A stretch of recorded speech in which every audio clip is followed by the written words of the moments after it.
Hi everybody, my name is Oliver, and again, welcome to my kitchen. Tonight I had a request for fried chicken, on how I make my fried chicken. So in the last video we cut up a whole chicken into, in this case, 10 pieces. Right?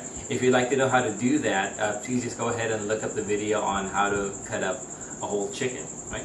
But this is what we ended up with. We have our two legs, 2 drumsticks, 2 thighs, 2 wings with a portion of the chicken breast on it to make it a whole portion, and then each of the chicken breast I cut in half because they were big portions. Right? And what we're going to do tonight is we're going to marinate the chicken pieces overnight in buttermilk. Right? So let's go ahead and do that.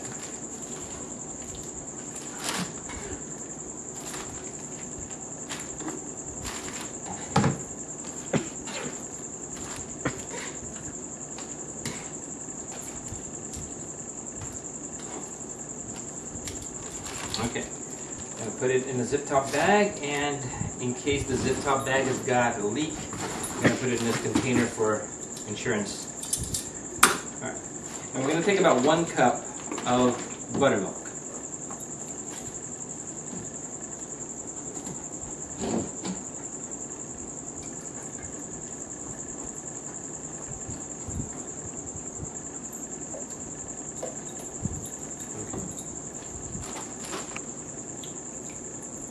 Now, to be really honest with you, I don't normally use buttermilk for my chicken, but that's what like the best thing that you can use for marinating your chicken, because the buttermilk, the acidity in the buttermilk really gives that chicken a nice tang, and it's kind of tenderizes the meat also. But because buttermilk is not something that I normally keep in my refrigerator, it's just something that I buy on occasion. I more often use 1 cup of milk and 2 tablespoons of lemon juice. Just put it all in the cup, stir it until the lemon juice causes the milk to kind of thicken. Pour it in there, and it's a good substitute. It's not exactly the same, but it's a good substitute.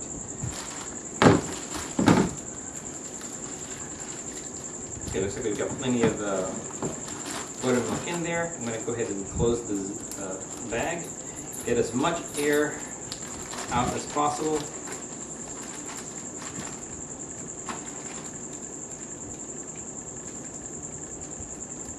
Okay.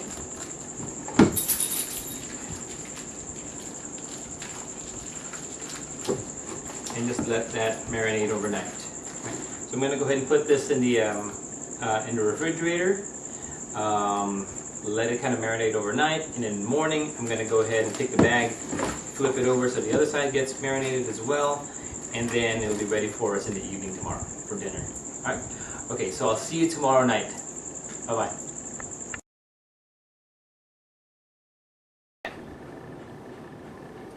Hi everybody. Okay, we're back. We're going to continue with our fried chicken for tonight. What I've done yesterday is that I've cut up a whole chicken, and I put it in the zip top bag and poured about 1 cup of buttermilk into the bag, and just let it sit in the refrigerator overnight. Right?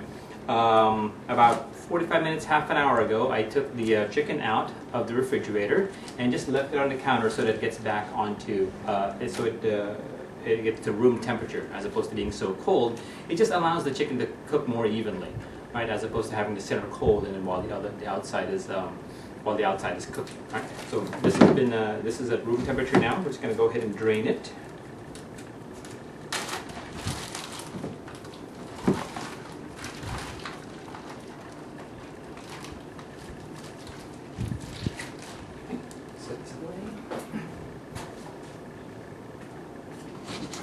Okay. And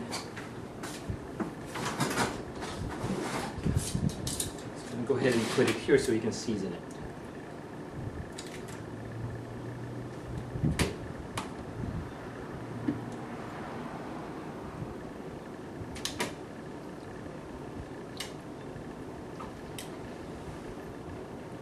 While I'm doing this, I've got two things going on right now. I've got a pan warming with oil.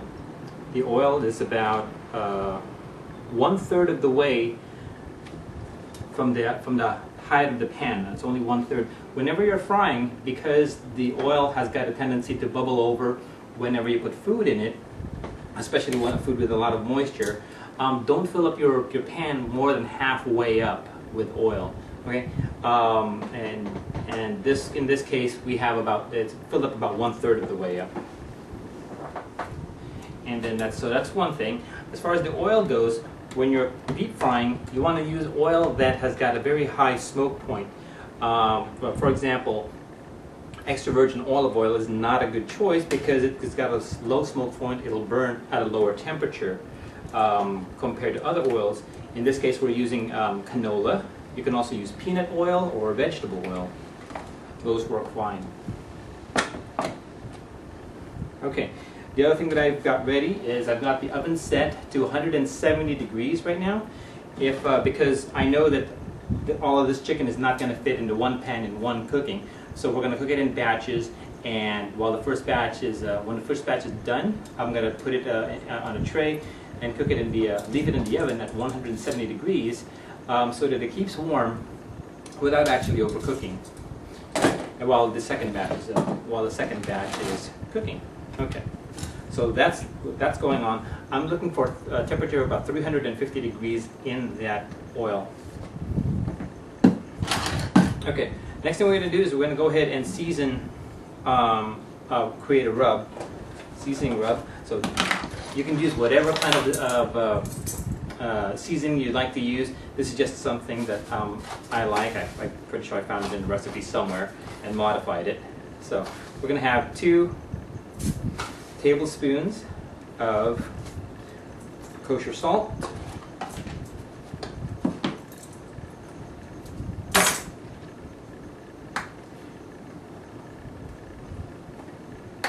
2 tablespoons of paprika,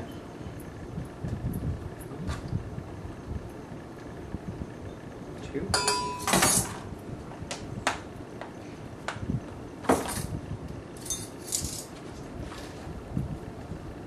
Tablespoon of black pepper, tablespoon of garlic powder,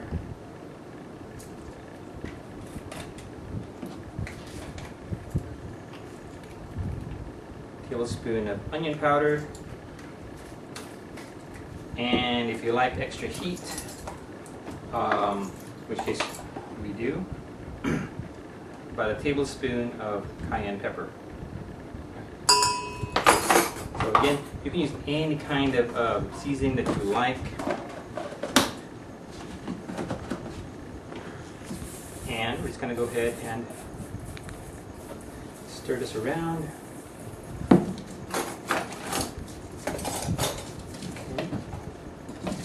And pour it over. I like to season directly onto the meat as opposed to seasoning the skin.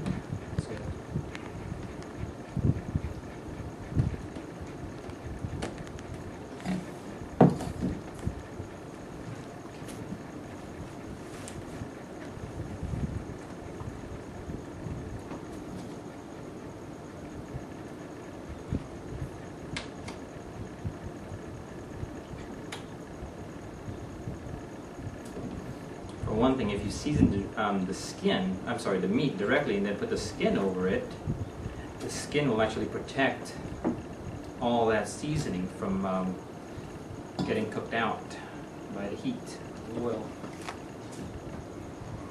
Okay.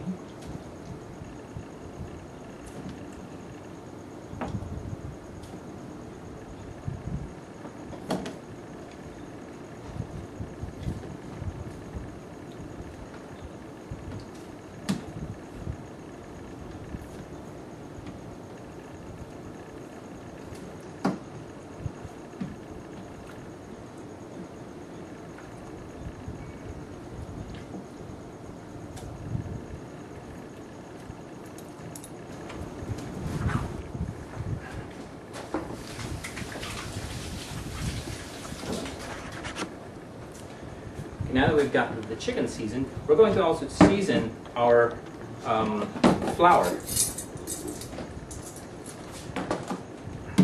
This is 2 cups of all-purpose flour in here. We're going to put 1 tablespoon of black pepper,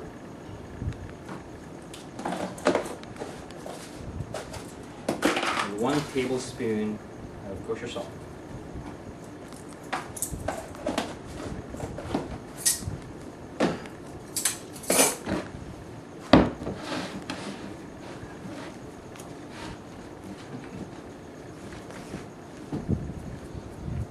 Okay, let's see how our oil is doing. We have a instant read thermometer here. It really helps if you have an instant read thermometer. The analog thermometer doesn't go up as high. Okay, so we're at 380 and still going up, so we're a little bit high there. We're going to turn down the heat. This is set on medium. The heat is set on medium, and I just gradually allow the temperature of the oil to go up. But as soon as we put the meat in here, the temperature will go down. Hopefully, not further than 300 degrees. Okay, so what we're going to do is we're going to take our chicken, let as much of the buttermilk drip off as possible. Put it here. Dredge it once.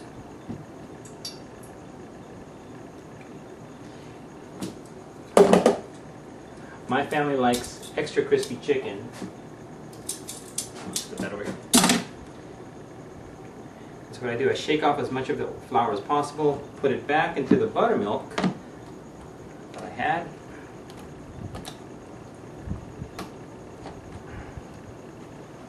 And now it gets an extra coating.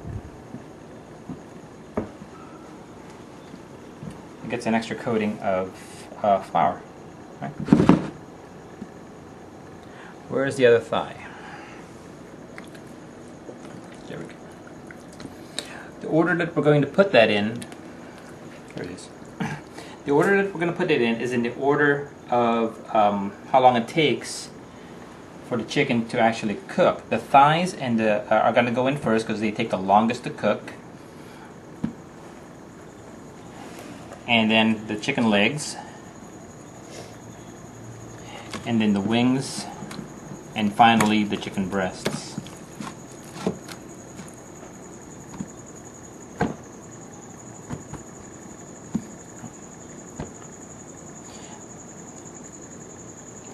So we're going to put this in the center of our pan carefully. Right. Now, even though this is a cast iron pan, which is the best thing to use for frying because it really retains heat very well, it still has a hot spot right in the middle, and so we're going to put our chicken right there.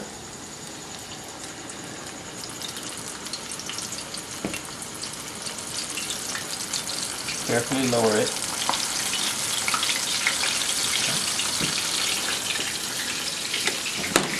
And while that's cooking, I'm going to go ahead and flour our legs.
Remember to shake off excess, all of the excess flour, otherwise they just kind of drop off into the oil and burn.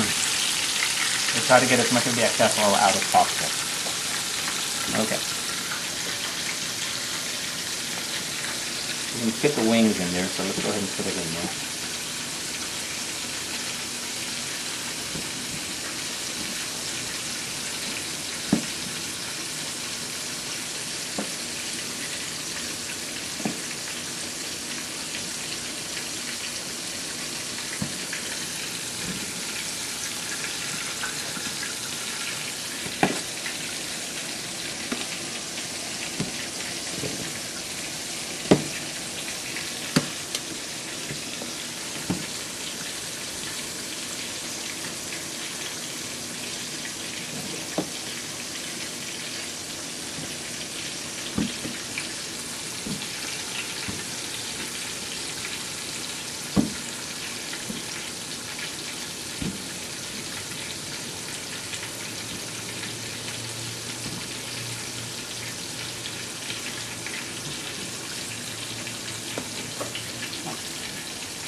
Okay.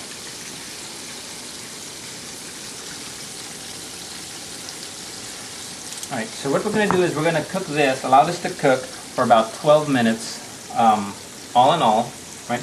And then, of course, the wings are going to cook a lot faster than the thighs. But for right now, we're going to go ahead and cook it all in for 12 minutes, and then we'll come back, we'll flip it over, and then we'll cook it for another 12 minutes or so, but we're going to check to make sure that the wings are done, or not overcooking.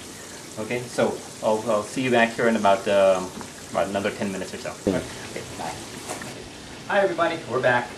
Okay, the thighs have been cooking in here for about 12 minutes now, right? And since we put them in first, that's about 12 minutes, and the chicken wings have been in there for about 10 minutes. Okay, we're going to go ahead and flip them over.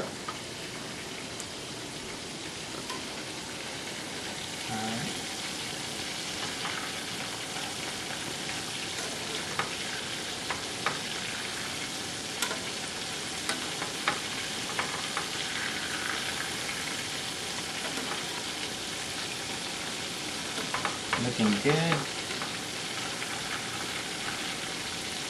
Be careful when you flip these over that you don't splash yourself with the hot oil.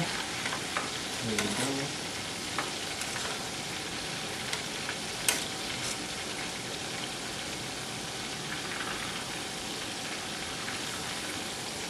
go. Alright, looking very nicely here.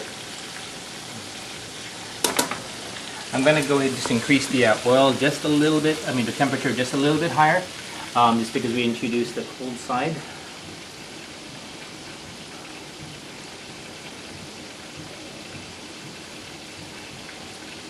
Alright. Okay, we'll be back in about 12 minutes or so, and we'll check the thighs at that point. Hi! Okay, we're back. It's only been 10 minutes as opposed to the 12 that I said I would come back for. And the reason I did that is I wanted to show you how to check the temperature of the chicken. Right? And so the wings have been cooking in here for about 20 minutes total.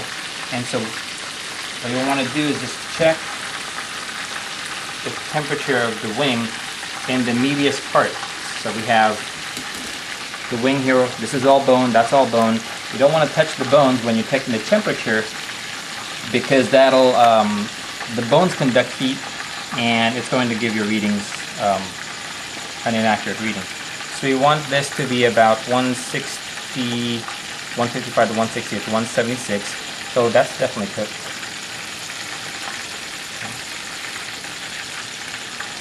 So we'll just put it here. Got the next one.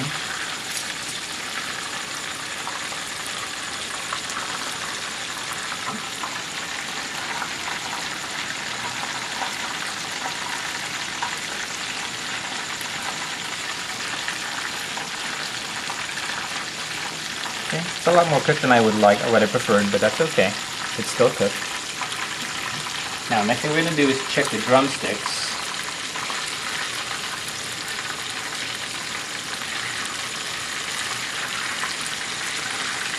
Again, we're going to go straight down this way and miss a bone. Hopefully.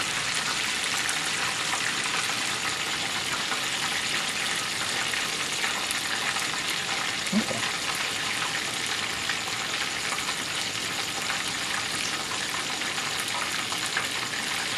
$180. Okay, that's good. Also, if you pierce the meat, and then when you pull out the probe, right, you see some pink stuff coming out, like pink juices. It's not ready yet. That's a very good indication. These are ready.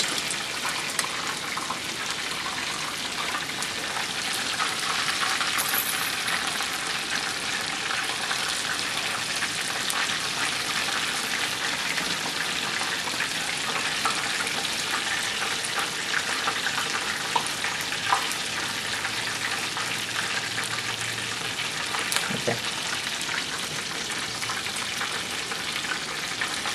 Alright, thighs.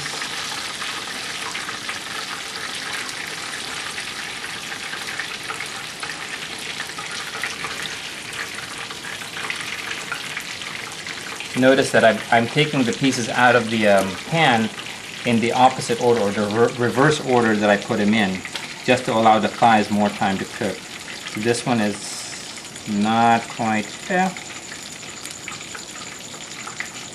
again, anywhere between 155 and 160 is good.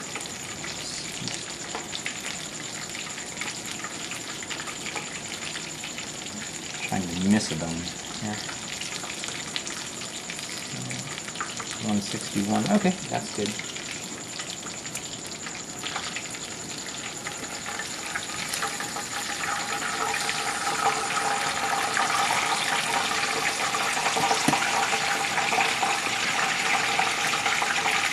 There's our bone right there. Let's go right here to the probe.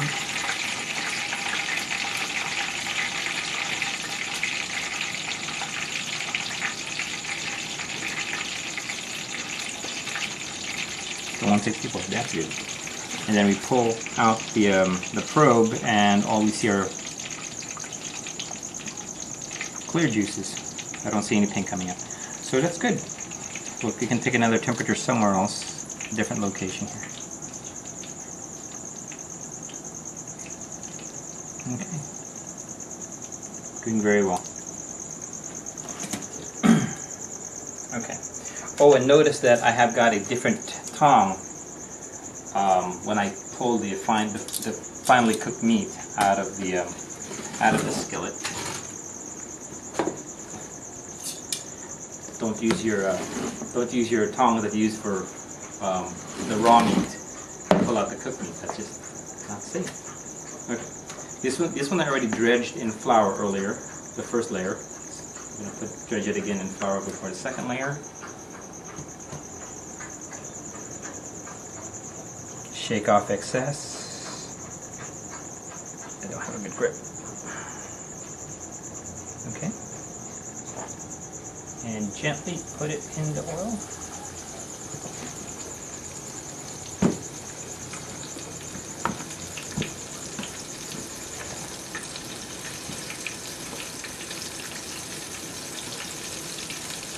Chicken breasts cook much more quickly compared to the rest of the chicken, so we're going to check this. We're going to flip these over in about 9 minutes or so.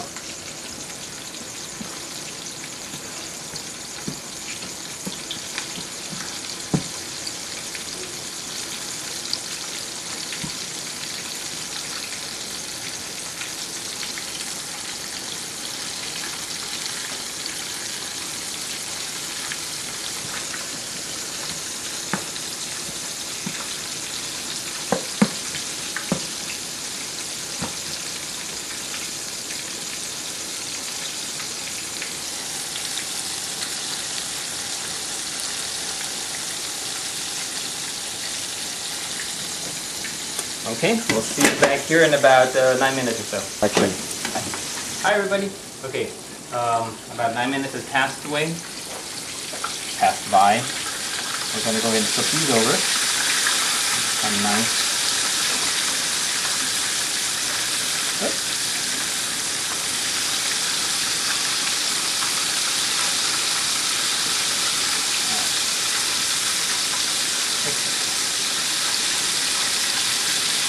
Okay.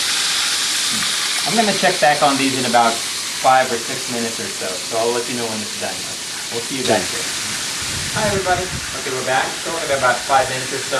We're going to go ahead and check these chicken breasts. Let me get the others from the oven here first. I have this oven set for about 170 degrees, and that's just to keep the chicken warm while the other pieces of the chicken finish cooking.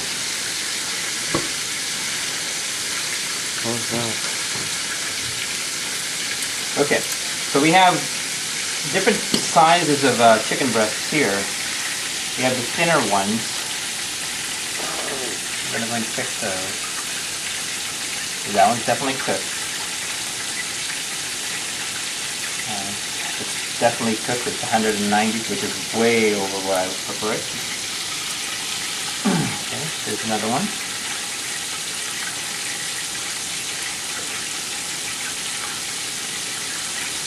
$185, that's not too bad. Again, I'm shooting for about 100, 150 to 160. This is a thicker piece of chicken. That's 146, 140. Okay, much better. That's 152. Much better.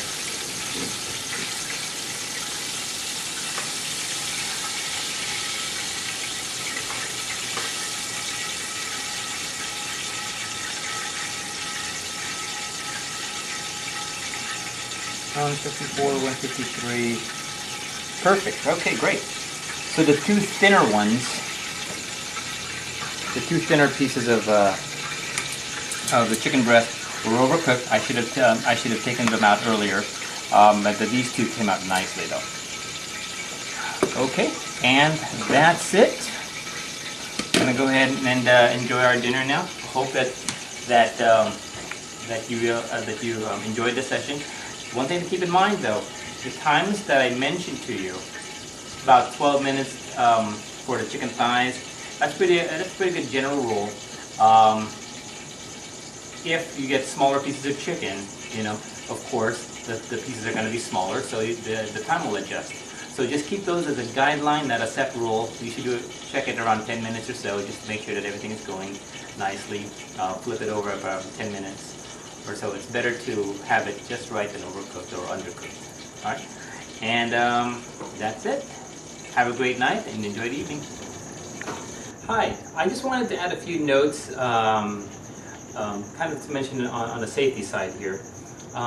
The flour that we use to dredge the mixture of flour with salt and pepper, if you have any leftovers of those, right, discard it. Don't try to save it for another time that you're going to use fried chicken, because bacteria can grow. Anything that's touched the raw meat, please go ahead and discard and then start fresh the next time. That includes the buttermilk too. We didn't have any very much leftover buttermilk in this show, but if you have buttermilk, or that we soak the chicken in, because it touched raw meat, please go ahead and discard it after using it. The spices that we had, that we made with the paprika and the salt and the other spices, and that one never touched the raw meat, because we just took some and sprinkled on top of the chicken. What was in the container is still good. Go ahead and keep that for the next time that you use it. It'll keep for about a month or two. Okay. And lastly, the oil that we used over here is very hot. Please set it aside, allow it to cool. If it was fresh when you used it, it'll go darker the next time you use it. You can actually go ahead and keep that in a container. I strain mine because there's going to be little bits and pieces of flour that's fallen in there. So I just go ahead and strain it and use it for the next time. eventually it'll go too dark, and then whatever product that you put in there, next time you make fried chicken, it'll be really dark. And that's just because of the oil. That's normal nature of the oil. I will usually use it for about 3 or 4 times, and then start with a fresh batch. All right. But again, as you're finishing up with the oil, that's about 350 degrees or so. Be very careful. Just set it aside, let it cool down before you put it away. All right. Thanks very much. I hope you enjoyed this session, and we'll see you for the next time. Bye-bye.